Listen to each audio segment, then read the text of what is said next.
Magandang araw mga kaibigan. Pag-usapan naman natin ngayon ang posibleng magiging PNP chief pag-retire ni General Marvel by June 7. Okay. Na-extend lang ang term o paninilbihan ni General Marvel. Supposed to be February ang retirement niya, kaya February 7. Na-extend dahil sa election, so by June 7, magre-retire na siya. So, sino ang papalit? Huwag kayong mabibigla kung si General Nicolas Torre ang papalit. Ito sa balita ng Inquirer.net. Marcos to name new PNP chief soon as Marvel extension ends June 7. Okay.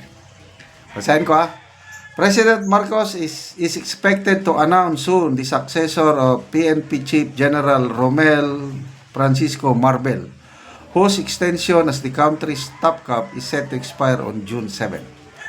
Palace Press Officer Claire Castro said Marcos is in the process of selecting the next PNP chief. Among those, ito yung pinagpipilian, 4. Among those being considered for the post are PNP Deputy Chief for Administration, Lieutenant General Jose Melencio Nartates Jr. Okay. PNP Chief Directorial Staff, Lieutenant General Edgar Alan Ocobo. National Capital Region Police Office Director, Brigadier General Anthony Abirin. And Criminal Investigation and Detection Group Director, Major General Nicolas Torre III. Ayan. So, 4. Kasama dyan si General Torre. Ito ang payag ng Palace Press Officer. Ang mga nabanggit po ninyong pangalan ay pulos po lahat iyan ay may integridad at magagaling, Castro said. Sa ngayon po ay wala pa pong ipinapaabot sa atin. Hintayin na lang po natin ang announcement ng Pangulo patungkol dyan. Ito. While all 4 are seasoned officers, pakinggan nyo balita ito ng Inquirer. Torre has emerged as the most likely successor. According to insiders and observers familiar with the selection process, citing his track record that includes high-profile operations such as the implementation of arrest warrants against Apollo Kibuloy and former President Rodrigo Duterte. Dalawang pogi points ni General Torre yun. Walang makakatalo sa kanya pagdating sa yung nagawa niya. Meanwhile, Nartates, though the second highest ranking officer in the PNP, has faced scrutiny over his perceived closeness to Senator Amy Marcos. Okay, Ilocano itong si General Nartates. Kaya lang, kung nakadikit siya kay Senator Amy, wala siyang pag-asa. Kasi, alam naman natin, humiwalay na ng landas si Senator Amy sa kanyang kapatid. So, wala, malabo. Ocobo and Abirin remain respected figures within the organization and are considered capable managers. Yes, si General Ocobo, isang Igorot General, taga Cordillera, maganda yung track record niya. Kaya lang, pagdating sa mga appointments na ganito, kung sino yung ng Commander-in-Chief, pinagtitiwala yun talagang masusunod. So, mayroong may nabanggit ni General Torre noon na, kasi di ba bigla siyang kinasuhan, serious illegal detention ba yun? Sabi niya na, I'm not surprised. Baka kasama ito sa politics in the PNP. Kasi malapit nang mag-retire si General Marbel, nasabi niya. And I agree. Ganyan tayo na labanan. Hindi ka pa makakasigurado hanggat hindi ka nandun at magtitikot na. Kasi nangyari na yan sa amin. Meron ng order. Lieutenant General, mag-assume siya as Southern Command Chief, buong Mindanao. Si Major General Samuel Pagasin, siya nang napili na Southcom Commander. Buong pamilya niya nandun na sa Zamboanga. Kasi kinabukasan, mag turnover of command, nako, nasingitan.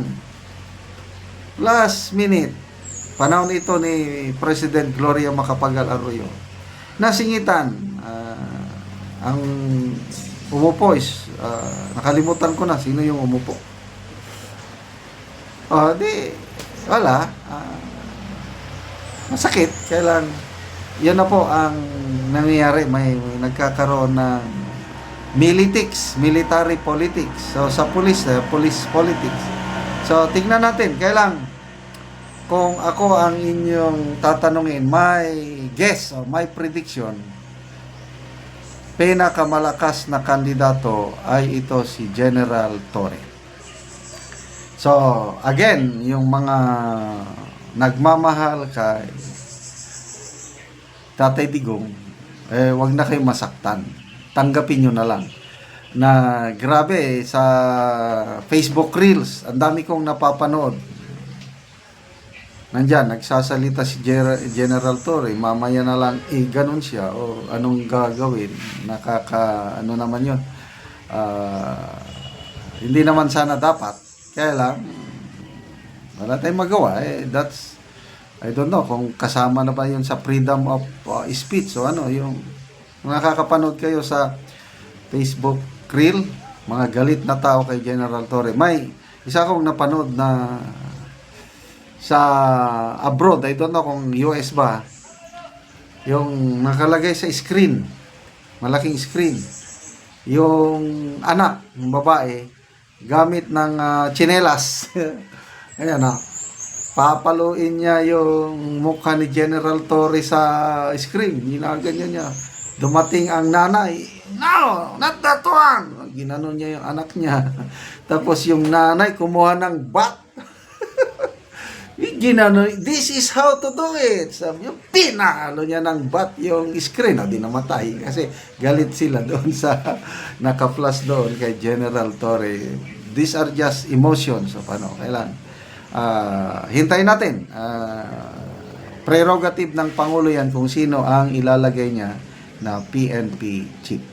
Okay, salamat mga kaibigan sa inyong pagtangkilik sa ating channel. Nakakatulong kayo ng malaki sa Tribong Talandig dahil ang income natin dito ay tinutulong natin, ginagamit pantulong sa tribo. Namimigay tayo ngayon ng libreng yero at pako para maayos, ma-repair ang sira-sira nilang bahay. Panoorin nyo ang video na ito. Mao na ni ang hero ang itabang sa mga tao nga kadtong mga daot na ang ilang balay og mao na ni sila ang matagaan. Ayo kay natagan na sa friend nga wan di na mi ulanan kay makatok na gyud mi. Tagan ang piso. Padalanin nga dako. Kami ni bay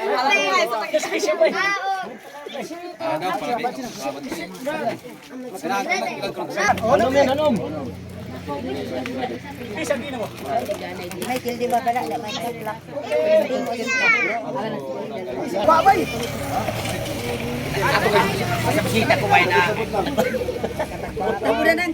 Og karon mao na ni sila ang nangatabangan. Salamat. Salamat kami kay nahibala kami og sen. Namong balay kay doon matuluan og ulan. Kay makabalay na may sen. Nabangan na may sen kayo. Salamat kayo. Salamat kayo.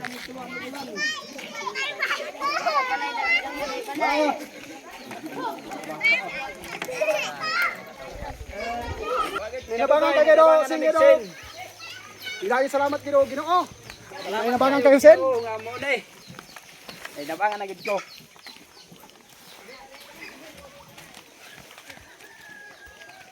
Salamat kayo. Sana gatagan eh.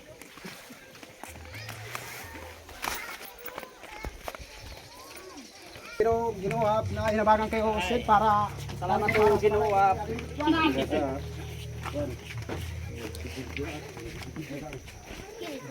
So muna ni ang gipatukod ni kuya nga balay. So makatop ra gid siya og gero.